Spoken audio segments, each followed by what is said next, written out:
Hello, class of EDUU 527. My name is Giselle Garcia, and this is my journal number 5 for the course. In this week's journal, I will be sharing several ways that I can build background knowledge, connect prior knowledge, and build motivation and engagement for my lessons. I will also talk about some specific examples and ways that this makes my instruction more culturally responsive. After reading the article from this week's title, Background Knowledge in ELLs, What Teachers Need to Know by Braceth, I learned that it is key to integrate this component within my lessons because it provides my ELL students a better opportunity to connect with the content that they are learning. Some ways that I can build background knowledge include identifying vocabulary that is necessary for comprehension, labeling when necessary to help students understand.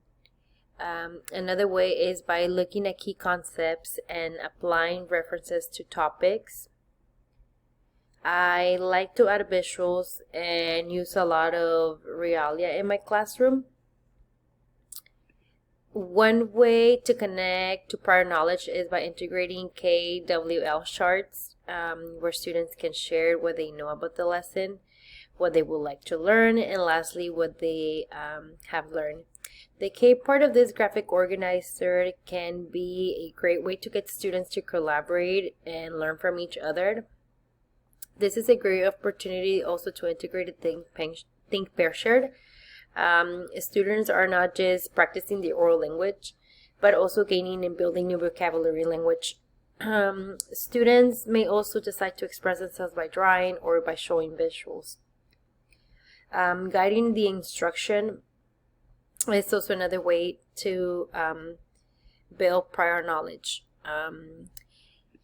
In my classroom, my students preferred hands-on activities where they are being active learners and piloting their learning.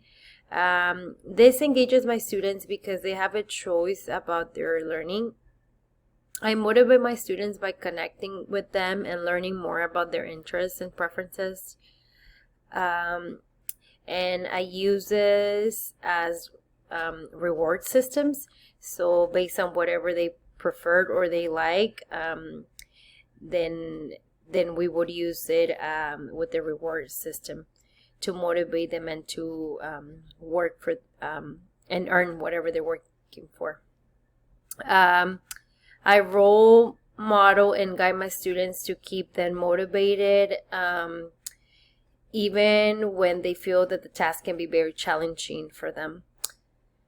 In order to create a more culturally responsive instruction, I honor my students' needs, set SMART goals for them, model the expectations. I promote respect by creating a community and safe environment for them, acknowledging and reflecting on my old cultural backgrounds, and also having no bias towards my students. This is all that I have for this week's journal. Thank you.